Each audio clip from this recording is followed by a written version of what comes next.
My sister stood in the way of my own grand hotel, chuckling I lacked the money to step inside. My mother came alongside her, murmuring I shouldn't shame our kin. Little did they know I held the entire building and every single thing within. The chief of my security detail advanced. Kin's ignorance exacts a heavy toll. Have you ever had your own family try to erase you? To literally bar you from a place you built, all while they stand there, basking in its glow, calling you the embarrassment? Because that night, standing outside the glass doors of my own 5-star hotel, watching my sister plant herself in the entrance like I was a stranger begging to get in, that wasn't just a sting. It ripped open something deep inside me, and the consequences? Oh, they were exquisite. My name is Blaise Consincade.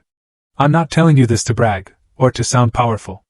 I'm telling you because it hurt, and because I know, deep down, I'm not the only one who's been dismissed by the very people who were supposed to see them clearest. It all started that morning.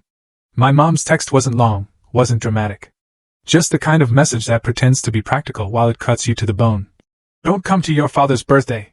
It's at the Opaline. You can't afford it. Don't embarrass the family. I stared at that screen, the words blurring until they stopped looking like English and started looking like a verdict. I didn't reply. Not because I had no response, believe me, my mind was racing, but because I knew the script. If I argued, I'd be making it about me. If I begged, I'd be proving her point. If I stayed silent, she'd tell everyone I was ashamed. There was no winning inside the story she liked to tell about me. So, I just put my phone face down on my desk and let the quiet sit there like a crushing weight. Outside my window, Brick Hill was already awake, in that polished, expensive way. Glass towers catching the sun, people in crisp clothes moving fast with coffee in hand. The kind of morning that smells like ambition and air conditioning. Down below, the Opaline Tower rose, just like it always did. Clean lines, pale stone, tinted glass, a presence that didn't have to announce itself because it simply was. The Opaline Miami took up the heart of it. Luxury suites stacked like secrets, a sky lounge that always felt one breath away from the clouds, fine dining tucked behind doors heavy enough to make you lower your voice without being asked. The floors above held office space that companies fought over. The floors below held restaurants and retail that moved money all day long. And the top? That belonged to me. Not as a fantasy, not as a dream. But as paperwork, signatures, and years I don't talk about at family gatherings. I walked through the lobby like I always did.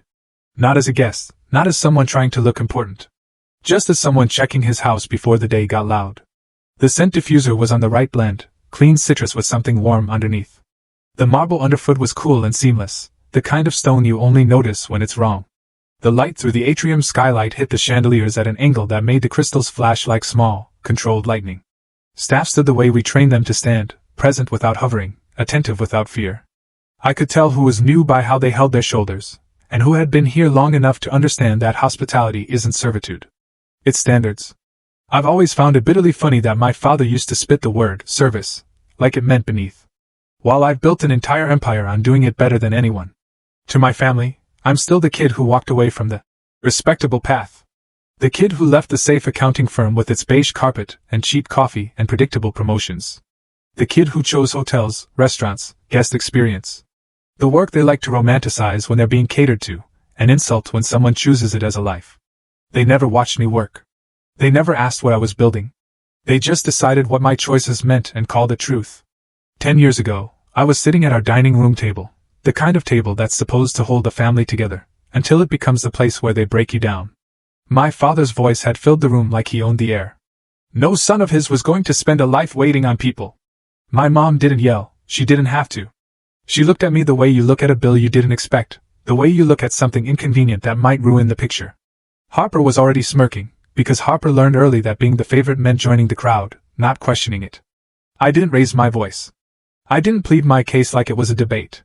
I just stood up, swallowed whatever was burning in my throat, and left. That was the moment I stopped asking permission to become myself. Back in the present, the first meeting on my calendar had nothing to do with family, and everything to do with control.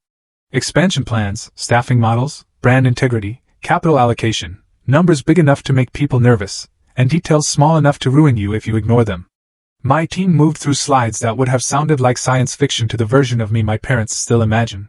The Opaline Hospitality Group wasn't a dream anymore. It was a machine. It was 32 countries of relationships and contracts and promises that had to be kept. It was a reputation you don't buy with money, you buy it with consistency. I signed off on a major operational expansion without a speech. Because the truth is, my job is rarely cinematic. It's mostly discipline. But even in that meeting, the day had a private edge. One of the line items was a banking partner review, and I didn't need to scroll far to see Connor's world sitting inside my world like a smaller fish in a larger tank. Connor worked at a bank. He loved to brag about the kind of place that gives mid-level titles to men who need them. Junior VP, looks nice on a business card. It sounds like power at a family dinner. In my reports, it was just a line under secondary accounts. His bank was pushing for an increased credit facility, and it was also on our short list for potential acquisition or strategic control, depending on how the quarter moved. I didn't make that personal. I couldn't afford to. The irony was, Connor's success was about to be decided by a board he didn't even know I sat on. Another report sat in the folder beneath it, and this one hit closer to the bone. A leasing negotiation inside Opaline Tower. Harper's firm was trying to secure a floor. Not the penthouse, not the executive levels, just a mid-tier space with the right address to impress clients. Their financials were thin. The margin wasn't there. They were trying to punch above their weight, because Harper's whole life has been a performance of belonging. And here was the part that almost made me laugh out loud in the middle of a serious meeting. My family's image, the thing they worship, was literally being propped up by my building, my staff, my systems, my risk. By late morning, I had the envelope in my hand. It was simple.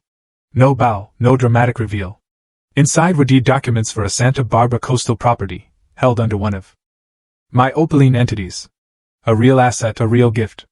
Not a symbolic one. It was the softest weapon I owned, because it was both kindness and proof. It said, "I'm still your son, even after everything." But it also said, "You don't get to pretend you made me." I wasn't going to bring it to buy love. I was going to bring it because I refused to let their cruelty turn me into someone smaller than I am. That's when I opened the internal schedule for the evening and felt the first cold twist of the day. It wasn't labeled Richard Consincade birthday dinner. It was listed as Skyline level private event. Security flagged, restricted access. VIP elevator scheduling. Special instructions. That wasn't just a family dinner. That was a stage. A curated display. A social transaction disguised as a celebration. And suddenly, my mom's text made a different kind of sense. She wasn't just worried I'd embarrass the family. She was worried I'd ruin the story she planned to sell. I sat back in my chair and let the pieces settle into place. If the night was a performance, then my presence wasn't a problem because of who I was. It was a problem because of what I represented. The truth. And truth doesn't fit neatly into a script built on appearances. I didn't decide to show up as a son walking into a birthday dinner. I decided to show up as the owner walking into his own building, through the front doors, in full view. Because whoever was truly afraid of me being seen had earned that fear. I picked up my phone, saw my mother's message again, and asked myself one question that wouldn't leave me alone. Who exactly was trying so hard to keep me outside, and what were they protecting? By noon, the tower felt like it was holding its breath. Not because we weren't busy, we were always busy. But because I could feel the tension moving through small systems, the way a building tells you when something is off. Event staff checked radios twice. Concierge reviewed lists more carefully. The VIP elevator schedule was being treated like a state secret. The kind of energy you get when people think someone important is watching. Someone was. It was me. I called Tasha Nagwan up to the executive office and asked for the Skyline level dossier. Tasha didn't blink the way new employees do when they're nervous. She'd been with Opaline long enough to understand that the calm questions are usually the ones that matter most. She placed the packet in front of me and walked me through the highlights without adding opinion. Guest list, special requests, privacy requirements, seating plan, a note about family-only access to certain corridors, a note about staff being instructed not to discuss the event with unapproved attendees. Even the language was telling. Not non-guests, not unauthorized personnel, unapproved attendees. Like my mother was running a velvet rope club inside my own property. I scanned the names and felt the shape of the evening get sharper. Miles Sutter, a law partner whose firm leased space in one of my other buildings and had been circling a bigger deal. Mr. Keating from the bank, someone who tried to get on my calendar more times than I could count, always with a quick opportunity, and a tone that assumed I owed him access. The Whitmores, old money, the kind of family that doesn't ask for things directly, they just let silence imply entitlement. These weren't random friends coming to sing happy birthday. This was a collection of social leverage. My mother had assembled a room designed to impress itself. I didn't say that out loud. I just closed the file and asked one more question. Any special instructions about the entrance? Tasha hesitated for half a second, then told me the truth. The family requested tighter control at the front doors. They wanted the vibe of exclusivity from the moment guests arrived. They wanted staff to defer to a family point of contact for any situations. I didn't need her to tell me who that point of contact was. I could practically hear Harper's voice already, sharp and smug, treating the lobby like her private runway. From there, I went down to the fine dining kitchen. Chef Elena Marquez was plating test bites with the kind of focus that makes you respect silence. Elena didn't care about my last name. She cared about whether the food told the story it was supposed to tell. She handed me the tasting menu with ink marks already on it, and we walked through it the way we always did, like two people building an experience, rather than selling a meal. I suggested one adjustment, a small shift in pacing. Not because I wanted control, but because I knew what the night needed. A menu can calm a room or agitate it. It can soften egos or sharpen them. Tonight was going to have enough sharp edges without the food adding more. The staff watched without staring, but I could feel their attention. Not because they were curious, but because they cared. I've always believed you earn loyalty in a hotel the way you earn it anywhere else, by showing up when it's inconvenient and treating people like professionals, not props. My father used to think hospitality was about being beneath someone. In this kitchen, it was clear it was about being excellent. That difference matters. In the early afternoon, Marcus Reed met me in a quieter hallway just off the service corridor, the place we use for conversations that can't be overheard. Marcus is built like the kind of man who makes trouble think twice. But he speaks softly, because real authority doesn't need volume. He showed me the security plan for the evening and pointed to a section marked with family requests. They asked for us to keep out anyone who isn't on the list, he said, careful with his words. They also asked if a family member could stand near the main entrance to help identify guests. I kept my face neutral. And what did you tell them? I told them we don't outsource access control to private individuals, Mr. Consincade, Marcus said. We can position staff at the entrance, but we don't let guests police the doors. That's why I trust Marcus. He understands the difference between a private event and a private kingdom. I told him I wasn't canceling anything. I wasn't going to punish my father for the stage my mother built. But I gave one clear instruction. Tonight, we follow our standards. No one turns the front doors into a gate based on vibes and ego. If there's a situation, I want it documented. Camera timestamps, names, exact language. Everything. Marcus nodded once. Understood. After he left, I went back to my office and opened the operational reports I knew would irritate me. Harper's lease negotiation, still shaky, still trying to force an image. The numbers didn't support it. Diane's resort membership requests, still sitting and pending, like a quiet reminder that the world doesn't bow just because she thinks it should. Connor's bank file, pushing for more credit while pretending strength. I read them all the way I read any report, looking for risk, for patterns, for pressure points. It wasn't revenge. It was reality. My family liked to talk about success like it was a moral trait. My world talks about it like it's leverage. The difference is, leverage doesn't care about feelings. Then my legal team forwarded an alert that made the whole day tilt. An email had come into Opaline leadership channels, written in a tone that tried to sound casual but smelled like entitlement. It referenced family ties to ownership, and suggested a partnership opportunity that would be easier to finalize because of the private event tonight. The signature at the bottom read, Preston Weller. Preston. Harper's fiancé. The man who showed up at holidays with perfect teeth, and vague job descriptions and a hunger behind his smile. He had sent an email on company letterhead, as if he belonged to the people who owned my world. As if he could borrow my name without ever earning it. And the worst part, the part that made my jaw tighten, was how predictable it was. They were trying to lock me out of the building while using the building to elevate themselves. They were ashamed of the son they thought I was, while quietly benefiting from the man I actually became. For a minute, I considered shutting it down immediately. One call to legal, one instruction to blacklist Preston from any internal communications. One update to security that would keep him away from restricted areas. It would have been clean, efficient, satisfying. But I didn't do it. Not yet. Because I wanted to see who would say what when they thought they still controlled the room. I wanted to watch the mask slip in real time. I wanted Harper and my mother to experience what it feels like when the story you've been telling collapses under the weight of the truth. So I filed the email. I saved the metadata. I made sure it could be referenced later without debate. Then I texted Marcus one sentence that would set the night in motion. I'm coming through the front doors tonight like any guest. No private elevator. I want to see who tries to block the entrance and who's behind it. He replied almost immediately. Understood. We'll be ready. By late afternoon, the sun dropped lower over Brickell, turning the glass outside into a mirror that made the city look like it was watching itself. Somewhere inside my mother's head, she was rehearsing her whispers. Somewhere inside Harper's head, she was rehearsing her laugh. Somewhere inside my father's evening, he was probably just hoping for a good dinner, without realizing he was the excuse for a negotiation of status. And here I was, holding a simple envelope with a deed in it, standing in the center of the machine I built, choosing the hardest kind of honesty. I wasn't going to storm in as a king. I was going to walk in as myself. And if they tried to stop me, they would do it in front of the very people they were desperate to impress. By late afternoon, Brick Hill looked like it had been polished for the evening. The glass buildings caught the sun and threw it back in clean, bright angles. On the street below my office, black SUVs rolled up to curbs like they belonged there. Men in pressed shirts and women in sharp dresses moved with purpose. The kind of purpose that comes from being watched, and wanting to look like you deserve it. From where I sat, the city felt calm, but the tower didn't. The Opaline never did, when something was about to happen. I stayed in my office longer than I needed to. Not because I was afraid to go downstairs, but because there are moments you can feel coming, like weather.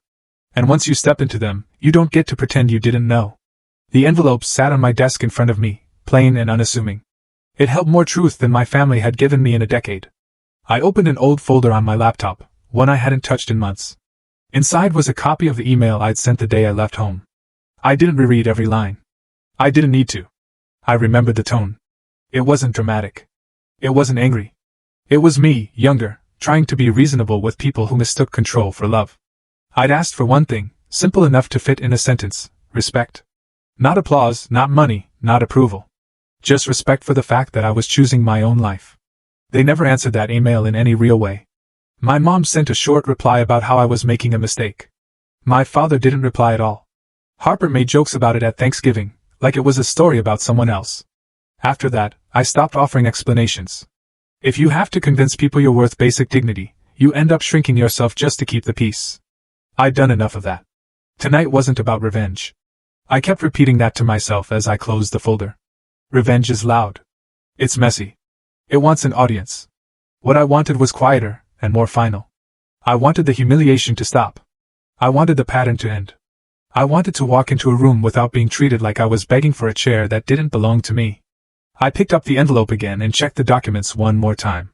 Not because I doubted my team, but because I needed to feel the certainty in my hands. The deed for the Santa Barbara property was clean. The legal entity was correct.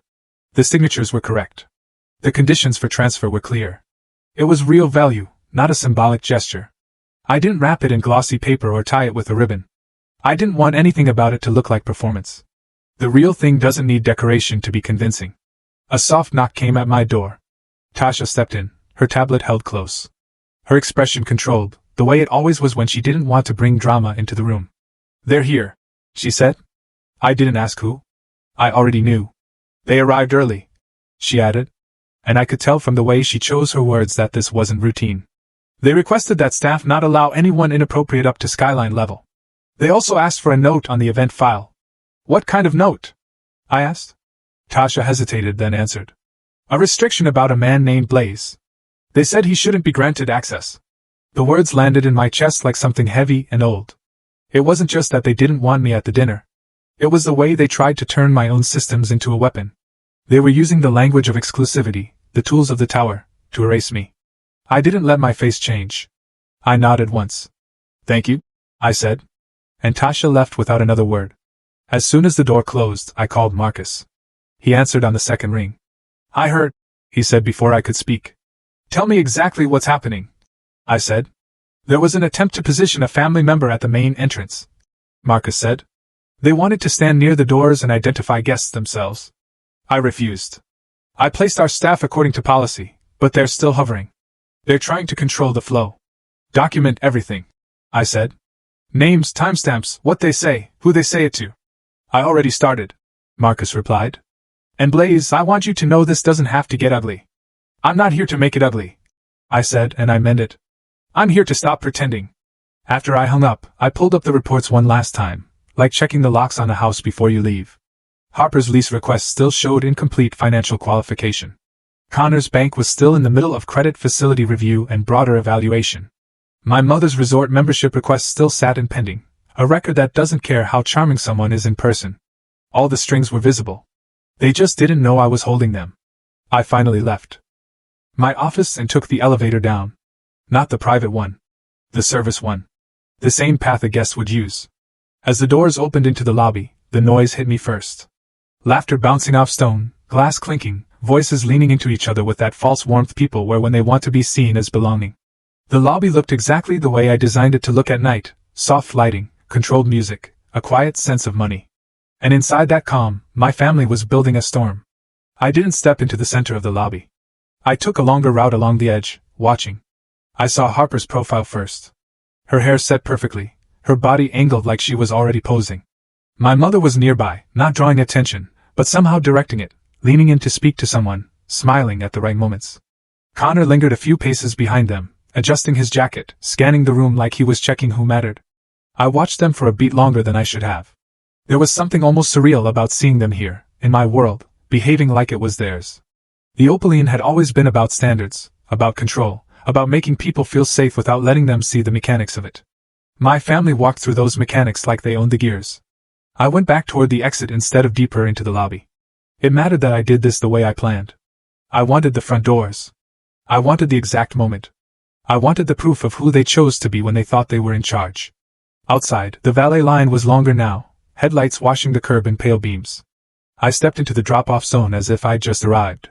Letting the evening air settle on my skin. Letting the city noise feel real. I adjusted the cuff of my jacket, not because I was nervous, but because the gesture kept my hand steady. The envelope was in my left hand. The keycard was in my pocket. Everything I needed was already with me. As I walked toward the glass doors, I could see the lobby lights reflecting off them like a mirror. I could also see Harper moving into position. Before I even reached the threshold, she stepped forward with the confidence of someone who had never been corrected in public. My mother angled herself behind her, half a step to the side, close enough to influence but far enough to deny responsibility. I heard my mother's voice before I saw her mouth move. It was a whisper aimed at Harper, sharp and urgent. "Remember," she said, "don't let him step inside. People are watching." My fingers tightened around the envelope. The keycard pressed against my thigh in my pocket, a quiet reminder of ownership. I took one more step forward, closing the distance until there was nothing left to hide behind except their pride. Harper's smile widened as I reached the doors, and it wasn't the kind of smile you give a brother. It was the kind you give someone you want to put in their place. She planted herself directly in front of the entrance, shoulders squared, chin lifted, turning the hotel threshold into a checkpoint. "You can't come in," she said loud enough that the concierge on duty turned his head. "You're not on the list." I looked at her for a second, not because I was stunned, but because I wanted to see how far she was willing to go with an audience. The lobby behind her was full of motion. People drifting toward the private elevator corridor. A couple in expensive clothes pausing near the bar to wait for someone. A man in a suit glancing toward us, then away, then back again like he couldn't help himself. "On what list?" I asked, keeping my voice level. Harper's eyes flicked over me the way she'd done when we were kids, and she was deciding what insult would land best. "The list for Skyline level," she said. "It's private. It's for family and important guests. Dad is my family." My mother moved closer, her hand touching Harper's arm, not to stop her, but to anchor her. She leaned toward me, close enough that I could smell her perfume, the same sharp floral she's worn for years. The scent of someone who believes presentation is protection. "Blaze," she murmured, and her voice was soft, almost caring. "Almost. Don't do this here. There are people. Don't embarrass us." "Embarrass you?" I repeated quietly. Harper laughed, a quick burst, like she'd been waiting for the line. "You can't afford to be here," she said. "This isn't some cheap place where you can just walk in and act like you belong." The concierge shifted his weight, uncertain. I could tell he wanted to intervene, but didn't know whose authority he was supposed to respect. That hesitation was exactly why I didn't pull the keycard out. Not yet. The whole point was to let their words exist in the air long enough to become something no one could later claim was misheard. I glanced past Harper into the lobby. The marble floor. The soft lighting. The quiet, elegant staff moved with practiced calm, but I saw faces turning. I saw curiosity and discomfort. The front doors of a luxury hotel are not a family courtroom. Harper was trying to make them one anyway. "What exactly are you afraid of?" I asked, still calm. Harper's cheeks tightened. "I'm not afraid of anything," she snapped. "I'm protecting Dad's night. He doesn't need this." She flicked her eyes toward me like the word she wanted to use was worse than this. My mother's whisper cut in again, aimed at me. "Now you're being dramatic," she said. "You always do this. Just go. We'll tell your father you couldn't make it." I felt something steady in my chest. Not anger, not sadness. Something colder and cleaner. You already told him that, I said. My mother's eyes flashed. Because it's true, she said quickly. You can't keep up with this world. Harper has built relationships. Connor has a real career. This is their circle. Don't force yourself into it. I almost smiled at the word. Circle. Their circle, inside my building. Like a borrowed suit. Harper turned slightly toward the concierge and lifted her hand like she had the right to command him. He's not allowed up, she said. We reserved the whole level. Don't let him through. The concierge's mouth opened, then closed. His eyes darted to the front desk where Tasha stood behind the counter, watching. Tasha's expression didn't change, but her gaze held something firm, like she was waiting for the right moment to step in without breaking policy. I let Harper keep talking. Every second she spoke was another second of documentation, another second of her choosing cruelty in public. Camera lenses above us blinked red, recording without emotion. The valet line behind me continued. A couple of guests paused near the curb, pretending not to listen while listening anyway. This was exactly the kind of scene my mother tried to avoid, and she was the one feeding it. If you truly believe I don't belong inside, I said, then call security. Follow procedure. Harper's eyes lit with the thrill of what she thought was victory. Fine, she said. We will. She reached for her phone. My mother's hand tightened on Harper's arm, and she leaned in again, whispering fast. Now don't let him make a scene, she said. People are watching. They're watching because you're doing this, I said. And my mother's face tightened as if I'd slapped her. Before Harper could dial, Connor appeared at the edge of the lobby, moving quickly, irritation already on his face like he'd been dragged away from something he considered important. He stepped through the crowd with that puffed-up confidence he saves for places where he thinks he's above others. What's going on? He demanded, eyes narrowing on me. Blaze, why are you here? Harper spoke over him. He's trying to get in, she said. He's not on the list. Connor's gaze flicked over my clothes, my posture, the envelope in my hand, like he was building an argument out of surface details. This isn't the time, he said, lowering his voice in a way meant to sound reasonable. You can't just show up and cause problems. There are important people up there. Right? I said. My mother saw the opening Connor gave her. Connor is right, she said. Please just leave. Don't humiliate your father on his birthday. Humiliate him? I repeated again, slow. Harper's voice sharpened. You're acting like a victim, she said. Nobody invited you. Nobody wants you here. The concierge shifted again, and this time, I heard him murmur to another staff member near the door, low enough that he thought I wouldn't catch it. The family said not to allow a man named Blaze up to skyline level, he said, sounding uneasy. My stomach didn't drop. It settled. That single sentence confirmed everything. They hadn't just decided at the door to block me. They'd planned it. They'd used the event file, the internal notes, the language of exclusivity to preemptively erase me. I looked at my mother. So you put my name in the file, I said softly.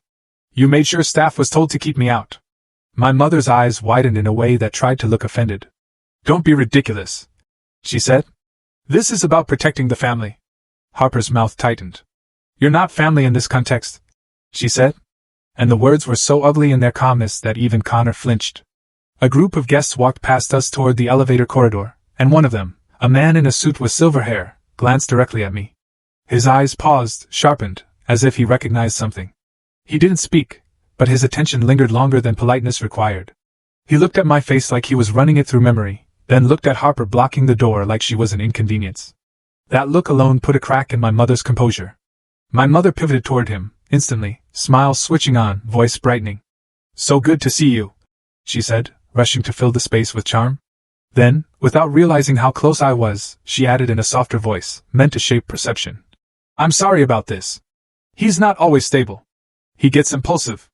We try to keep things calm. The lie was almost elegant. Almost. It was meant to turn me into a problem before I could become a truth. I didn't raise my voice. I didn't lunge toward the door. I didn't give her the reaction she could label. I just looked at Harper, and then at Connor. Call the security chief, I said. Harper's laugh came out again, sharp and satisfied. Oh, I will, she said, fingers already tapping.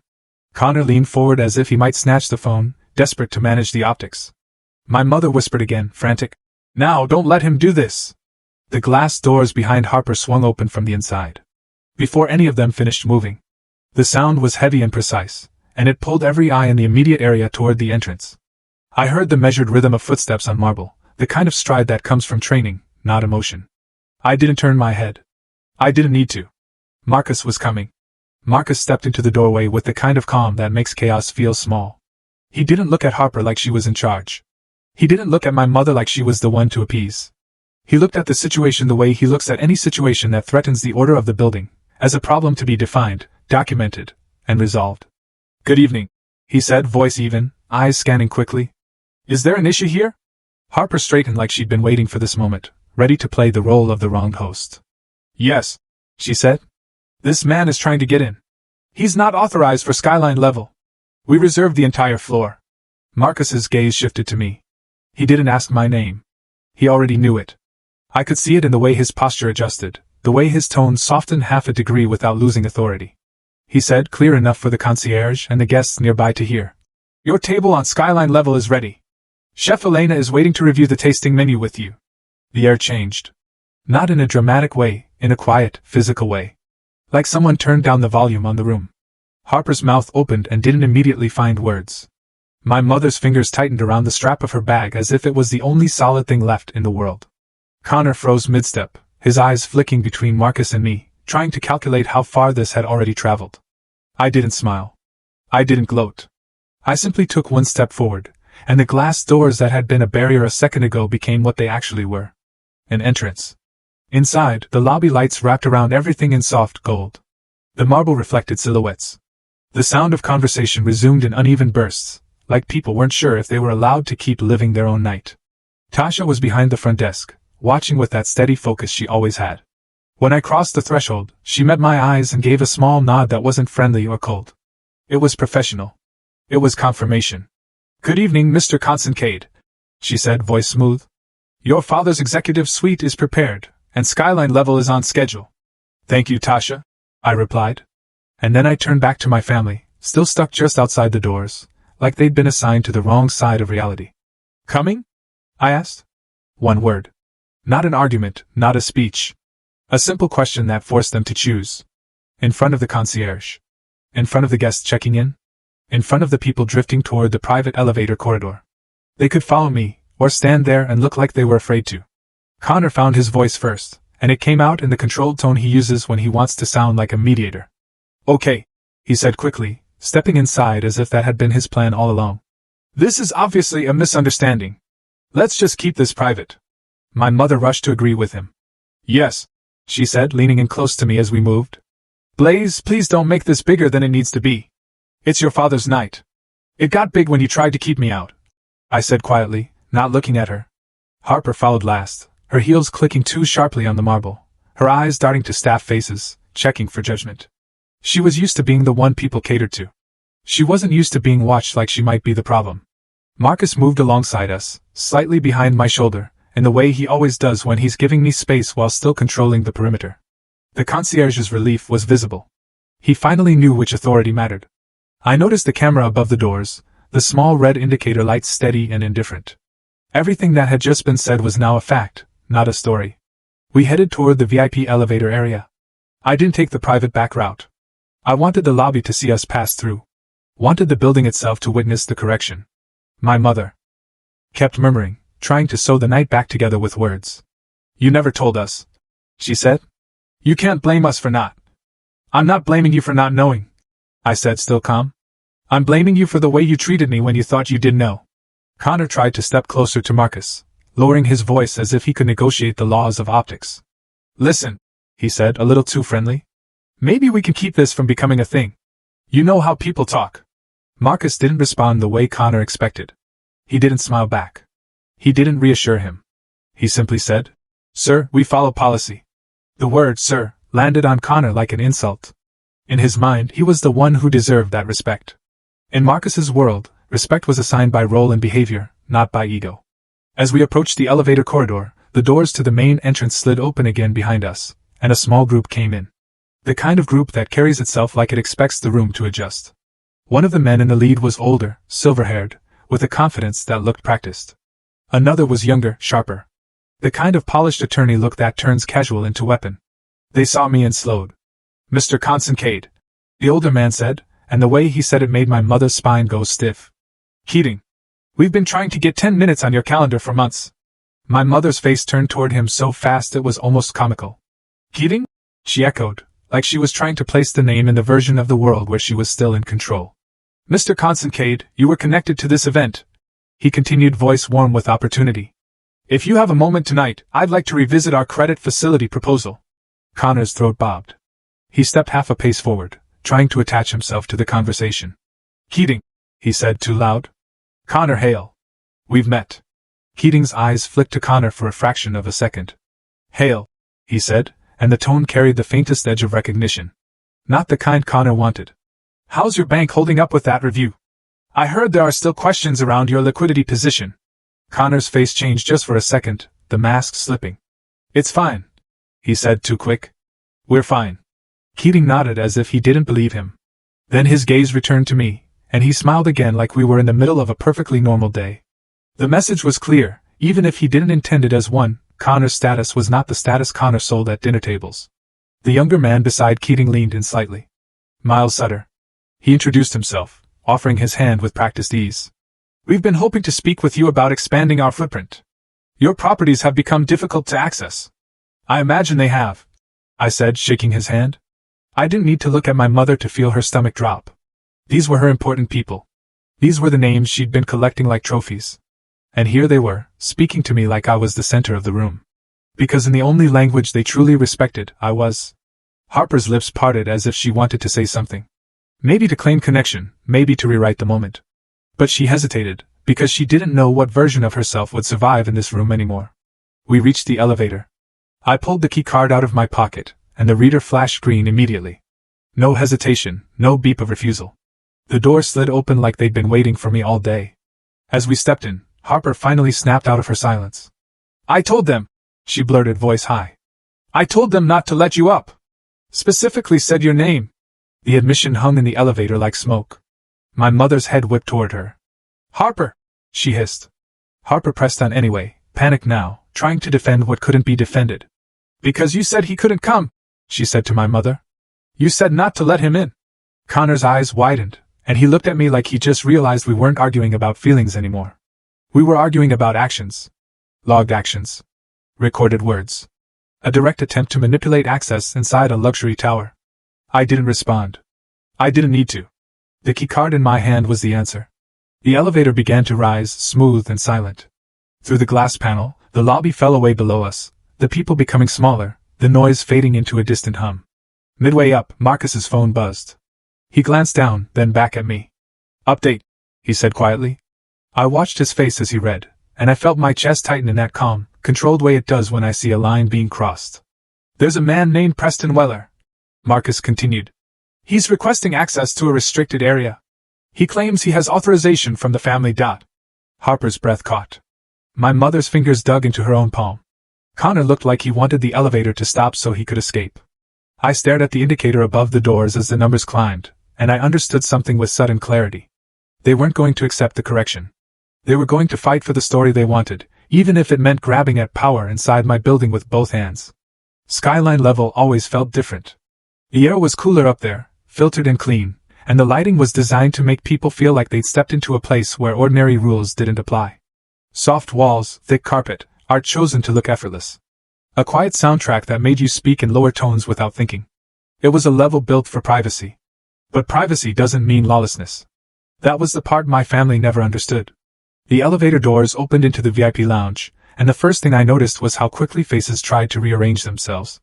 Staff recognized me immediately, their posture shifting into that respectful readiness I'd earned from them over years. Guests recognized my family, too, and their eyes did what eyes always do in rooms like this. They measured. They categorized. They decided who mattered. My mother moved fast, as if speed could fix what had already been seen. She stepped close to me, her voice dropping to a plea that tried to sound maternal. Blaze, she said. Please. Not here. Your father's friends. People in this room, if they hear, you don't understand what this could do to us.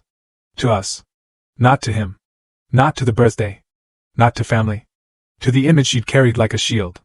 Harper stood behind her with a smile that didn't reach her eyes. The kind of smile people wear when their world is tilting and they're trying to act like it's still upright. We're proud of you, she said too quickly.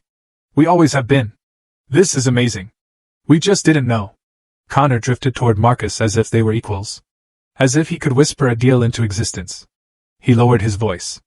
Listen, he said, and I caught the tone, that familiar mix of charm and pressure. Maybe we can keep this contained. You know how these places operate. There's discretion. Marcus didn't nod. He didn't lean in. He stayed professional, his gaze steady. We document incidents, he said. That's our discretion. Connor's smile tightened, then faded. I watched all of them for a beat, absorbing the pattern. My mother trying to shrink the truth into a private inconvenience. Harper trying to paste a new storyline over the old one without admitting she'd been the blade at the door. Connor trying to negotiate with staff like the tower was a lounge he could talk his way through. The desperation was almost impressive. Almost. Here's what's going to happen, I said, not loud, but clear. They all went still. Even my mother. We are not arguing in the lobby. I continued, keeping my voice level. We are not creating a scene for staff and guests. But we are also not pretending what happened didn't happen. My mother's eyes flashed. Blaze! I'm not finished, I said. And the firmness surprised even me. Not because I hadn't felt it before, but because I'd never used it on her. I turned slightly to Marcus. I want an incident log, I said. Who blocked the entrance, who instructed staff to deny access, the exact language used, the timestamps, the camera references. Any attempt to access restricted areas? Everything. My mother inhaled sharply, like she'd been slapped. Are you serious? She whispered. It's your family. It's my building, I replied, still calm. And my staff. No one gets to use them as tools. Harper stepped forward, voice softening into that familiar, manipulative sweetness. Blaze, she said. You're overreacting. We were just trying to keep the night classy. You know how Dad gets. You know how Mom worries. You don't have to punish us. I looked at her. Punish? You'd be yelling. You'd be throwing me out. I'm not doing that. I'm setting a boundary. Connor tried a different angle, the one my family always used when they wanted to put me back under control. If you do this, he said, voice low, you're going to affect the family's reputation. You're going to hurt your father. People will talk. You'll look vindictive. Vindictive? The word was almost funny coming from a man who'd stood there while my sister laughed at me like I was dirt on the curb. Before I could respond, a staff member approached Marcus and spoke quietly into his ear. Marcus's expression didn't change, but his eyes sharpened as he listened. Then he looked at me. He's here, Marcus said. Preston Weller appeared at the end of the corridor like he'd been waiting for his cue. He had that polished confidence that plays well in photographs. Hair perfect, suit expensive, smile ready. He walked toward us with his hands open in a gesture meant to disarm, as if he was doing everyone a favor by showing up. Blaze, he said like we were friends. Good to see you. Listen, I think there's been a misunderstanding downstairs. I'm just trying to make sure everything goes smoothly. There are some people here tonight who could really help our family, and we don't want any unnecessary tension. Our family? The nerve of it landed like heat behind my eyes, but I kept my face neutral. Marcus tells me you're requesting access to a restricted area, I said. On what authority? Preston reached into his jacket and produced a piece of paper like it was a magic trick. I have authorization, he said, tapping it lightly. From the family. My mother's eyes flicked to the paper, and I saw the briefest surge of hope on her face, as if Preston had brought a loophole she could hide in. Harper stood a little straighter. Connor looked relieved, the way weak men look relieved when someone else takes the risk. I didn't take the paper from him. Which person? I asked. And for what scope? Preston chuckled, as if I was being unnecessarily formal. Come on, he said. It's just access for a few minutes. I need to speak with Mr. Keating and Miles Sutter privately. It's a perfect night to finalize some things. Everyone's here. It would be foolish to waste the opportunity. My stomach settled again. There it was. The real reason. The birthday was a cover, and Preston was treating my tower like a backdrop for a deal. Marcus extended his hand. May I see that document? He said. Preston handed it over with the confidence of someone who thought format didn't matter as long as the signature looked convincing. Marcus scanned it once, then again, slower. This isn't an Opaline authorization, Marcus said, his tone flat, almost bored. There's no internal reference number. The formatting is incorrect. The signature block doesn't match our standards. Preston's smile twitched. It's just a letter, he said quickly. It doesn't need all that. It's from the family. Family doesn't override security protocol, Marcus replied. A couple of guests nearby slowed, pretending not to listen. One of them, a woman with the kind of jewelry that announces old money without trying, tilted her head toward Harper. The room's attention began to pivot, subtle but undeniable. Harper jumped in too fast. "He's with us," she said. "Preston is with us. He needs to handle something. We promised." "Promised what?" I asked. And my voice was still calm, but it cut through her sentence like a blade. Harper's cheeks flushed. She glanced toward the corridor that led into the main dining space where the party was happening, where the Whitmores and Keating and Sutter were gathering around glasses and laughter. She was thinking about what she'd said to them earlier. What she'd hinted. What she'd sold. One of the guests, a man with a quiet, authoritative air, turned toward us. "Harper," he said, voice polite and sharp. "You mentioned earlier that you could help expedite that resort membership. Was that not accurate?" Harper's mouth opened, then closed. My mother's eyes widened in panic. I felt the ground shift under their story. Harper had promised something she didn't have. Preston had walked in expecting the tower to bend because he was marrying into a last name. Connor had been puffing up his bank title, while Keating casually exposed how fragile that bank actually was. My mother had been trying to narrate me as unstable, while every person with real power in the building was looking at me like the only stable thing in the room. Connor's voice rose, sharp with fear. "This is insane," he hissed at me. "You're going to ruin everything." "I'm not ruining anything," I said. "I'm stopping you from using my building to lie." My mother reached for my arm, nails pressing lightly into my sleeve. "Blaze," she pleaded. "Please, we can talk later. Just let tonight go. Let it be a dinner." "It stopped being just dinner when you tried to lock me out," I said, and I gently removed her hand from my sleeve, without aggression. "Here's your way out. Stop right now. No more orders to staff. No more false notes. No more paper waved like a pass. You sit down. You celebrate Dad. And you let the building operate the way it's supposed to." Preston's confidence cracked and turned defensive. "You're being dramatic," he snapped, dropping the friendly tone. "You're making this personal." "It is personal," Marcus said, still flat. "When you forged your way into restricted spaces." And that was the moment Preston realized the tower wasn't a room he could charm. It was a system. I didn't expose everything I knew. I didn't mention the email yet, the one stored with metadata and timestamps.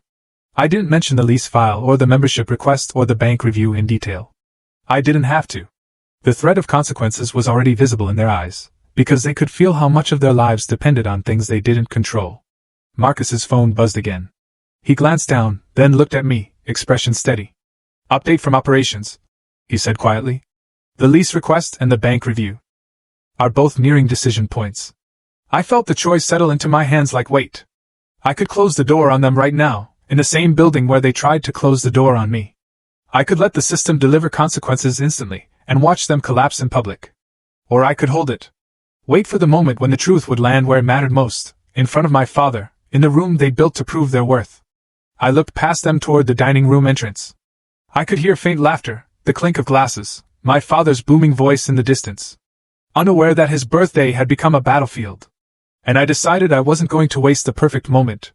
I walked from the Skyline Lounge into the dining room without announcing myself, and the room shifted anyway. Staff straightened as if a current ran through them, and more than one person said my name like it was routine, like I belonged here. Because I did. The lighting was soft. The table set with careful symmetry, and my father's laughter carried over the clink of glasses. Big. Familiar. Unaware of the storm waiting just outside his line of sight. Then he saw me. He stood up too fast, chair legs scraping. "What are you doing here?" he demanded, loud enough for heads to turn. "Your mother said you couldn't make it." That single sentence opened a crack in everything my mother had tried to cement. If I couldn't make it, why did staff look to me? Why did the security chief fall into step beside me? Why did the room feel like it was resetting around my presence? Before my mother could rush in and patch the story, Mr. Keating spotted me and moved first. "Mr. Consincade," he said, extending a hand like we were resuming an unfinished conversation. "I've been trying to get 10 minutes with you for months." Miles Sutter followed with a polished smile. "Same here. We'd love to speak about expanding our lease." I answered politely. Briefly. A nod, a handshake, a few controlled words. I didn't need to explain myself. Their recognition did it for me. My mother's face tightened into that careful expression she wears when the room stops obeying her. She pulled me toward the side near the bar where the light was dimmer and the noise could hide whispers. "Blaze," she pleaded, voice low and urgent. "Not tonight. Not in front of everyone. This is your father's birthday." Harper stood close, smiling too hard. "This is incredible," she said, forcing warmth into her voice. We're proud of you. We always have been. Connor edged in like a negotiator. Let's just handle this later, he said. No need to turn it into a whole situation. I looked at all three of them. Then back at the room they'd assembled to prove something. I'm not here to argue, I said. I'm here to end what started at the front door. I turned slightly to Marcus. I want confirmation, I said loud enough for the people nearest us to hear, without making it a spectacle. Tasha had already stepped into the periphery, professional and steady. Marcus's voice stayed calm, procedural. At the entrance, Miss Harper attempted to deny you access, he said. There was also an attempt to place a restriction note in the event file regarding your name. Additionally, Mr. Preston Weller attempted to access a restricted area using an authorization document that did not meet Opaline standards. Preston, who'd been hovering like he owned the air, tried to jump in with a grin. Come on, he said, pitching his voice toward the nearest VIPs. I was just trying to make sure things ran smoothly. There are opportunities tonight. I cut him off with the only question that mattered. Whose authorization and what scope? I asked. Marcus didn't elaborate, didn't dramatize. The document had no internal reference number, incorrect format, and no valid authorization for restricted access. He said. Attempting entry is a violation. Preston's smile faltered. The room around him cooled by a few degrees the way it does when people sense someone's been bluffing. Across the table line, a Whitmore representative turned toward Harper with polite sharpness. You mentioned earlier you could expedite a membership, he said. Was that accurate? Harper blinked, caught between pride and panic. It's a small thing, she stammered. And the stammer said more than any confession. She'd been selling access she didn't own. Connor tried to regain footing by leaning into Mr. Keating. We can discuss the bank side later, he said quickly, voice tight. Keating's eyebrows lifted. The review is already at a decision stage, he said casually. And Connor's face drained. The title Connor wore like armor suddenly looked like paint. I didn't raise my voice. I didn't demand apologies. I simply faced my father and the guests who mattered to my mother's story. I won't turn this into family theater, I said. But I will not allow anyone to misuse my staff, manipulate access, or waive fake authority inside this building. Dinner continues. Standard staff violations get handled by policy. Then I stepped closer to my father, held out the plain envelope, and let it speak before I did. Happy birthday, I said. That's the deed to a Santa Barbara coastal home. From the son you were told couldn't afford to walk through the front doors. His hands took it slowly, like the paper weighed more than it should. His eyes searched mine, and for the first time all night, he looked confused in a way that wasn't anger. It was realization. I glanced back at my mother, Harper, and Connor. I'm staying, I said simply. I'm done being written out of rooms I built. The party tried to breathe again.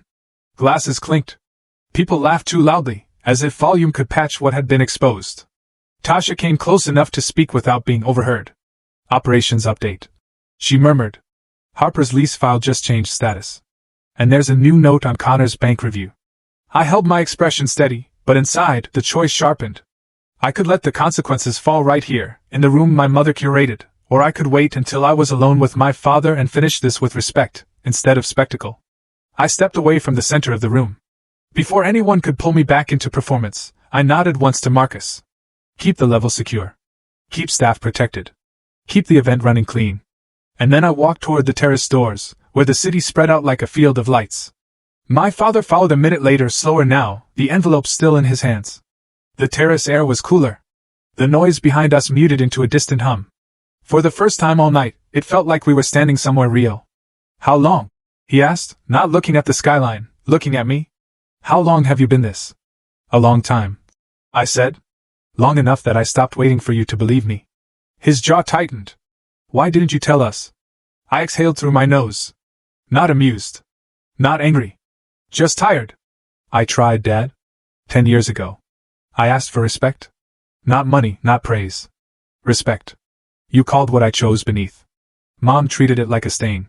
So I built quietly, because I learned the hard way that you only listened when success came with a price tag. He flinched, as if the words hit a place he didn't want touched. Tonight wasn't supposed to be like this. He muttered. No, I said. Tonight was supposed to be a show, and they didn't want me on stage because I didn't fit the role they assigned me. I didn't tell him to pick a side. I didn't beg him to defend me. I just let the truth settle between us, the way heavy things do when you finally set them down. After a moment, I went back inside. Not to the party, but to the executive office on the level where the building's decisions lived. Tasha was there with her tablet. Marcus nearby. No drama, just work. The lease file? I asked. Move to hold, Tasha said. Doesn't meet qualifications, and the incident note triggers an ethics review regarding improper directives to staff. And the bank review? Escalated, she replied. Stricter diligence path due to conflict behavior and pressure attempts observed tonight. Standard procedure, once documented. I nodded once. Everything by policy, I said. No exceptions. When I returned to the corridor, I caught my mother near the exit of the dining room, speaking to someone with that practiced warmth. I've always supported Blaze, she was saying, voice full of pride she hadn't shown an hour earlier. Then she saw me, and her expression shifted, calculating. She stepped closer and lowered her voice. Say something nice about Harper, she whispered. Just one sentence. Help her save face. I looked at her for a long beat. No, I said quietly. I won't lie to protect the story you prefer. Down the hall, Preston was being escorted away from the restricted area by Marcus's team. Not roughly, just firmly. He tried to argue at first, then stopped. When he realized no one was impressed, the people he'd wanted to charm had already seen he was willing to fake to get close. I didn't chase him. I didn't need to. Consequences had a way of traveling faster than anger. Near the end of the night, I spoke to my father again briefly. The gift stands, I told him. So does the door between us, if we can speak with respect. Then I looked at my mother and Harper. If you want anything connected to Opaline, I said, you go through official channels. No favors. No whispered requests. No using my staff like their props. Connor tried to meet my eyes, trying to read whether I was threatening him. I didn't. Financial relationships follow rules, I told him. You made your choices tonight. When the last guests began to leave, and the lobby thinned, I walked down one final time and stopped near the glass doors. The same entrance Harper had blocked. The same threshold my mother had tried to turn into a wall. It looked normal now. Quiet. Polished. Indifferent. But I could still feel the moment on my skin. Family blindness doesn't just hurt your feelings. It rewrites your worth until you start questioning your own reflection. And when the truth finally shows up, it doesn't need to scream. It just needs to stand there long enough for everyone to see it. I turned away from the doors and went back up. Not waiting for permission. Not looking for approval. My place had never been at their table. It was in everything I built. When they decided I wasn't worth seeing, I didn't walk away from that night feeling victorious.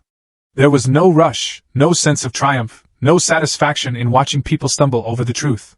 What I felt was quieter and heavier than that. It was the weight of finally standing in a place I had earned, and realizing how long it took to stop asking for permission to exist there. For years I thought the hardest part was building something real without support. I was wrong. The hardest part was accepting that some people only know how to love you when your success flatters them. And that includes the people who share your last name. That night forced me to see my family clearly. Not as villains, not as monsters. But as people who chose comfort over curiosity, image over understanding. They weren't blind because they couldn't see. They were blind because seeing me as I truly was would have required them to admit they were wrong. And for some people, being wrong feels more dangerous than losing someone they claim to love. I stopped waiting for them to change. I stopped shrinking myself to fit into a story that never had room for my truth. If you're listening to this and something in it hurts in a familiar way, I want you to hear this clearly. Being dismissed does not mean you are small. Being underestimated does not mean you lack value. Sometimes it simply means the people around you are measuring life with the wrong tools. Your worth was never supposed to be voted on at a dinner table or validated by someone else's comfort. It lives in the work you do when no one is clapping, in the standards you hold when no one is watching, in the quiet discipline it takes to keep going after you've been told, directly or indirectly, that you don't belong. I know what it's like to stay silent for years just to keep the peace. I know what it's like to let people believe a version of you that's easier for them to digest. And I know how terrifying it feels to finally step into the light and risk being misunderstood all over again. But here's the truth I learned the hard way. Silence doesn't protect you. It just delays the moment when reality shows up anyway. And when it does, it shows up on its own terms. I didn't tell this story to shame anyone. I told it because too many people are walking around carrying invisible wounds caused by the very people who should have been their first supporters. I told it because family blindness is rarely loud. It's quiet, polite, wrapped in concern and tradition and expectations. And because of that, it's easy to internalize. Easy to believe, maybe you really are the problem. You're not. If this story resonated with you, if you've ever been made to feel like your dreams were too small, too strange, or too embarrassing for the people closest to you, I want you to know you're not alone. What would you have done in my place? Have you ever had to walk away from a narrative someone else wrote for you? Tell me what you think in the comments. I really want to know. Thank you for giving your time to a story that wasn't easy to tell. Wherever you are right now, whatever you're building quietly while others doubt you, keep going. One day, you won't need to explain yourself. You'll simply walk through the door.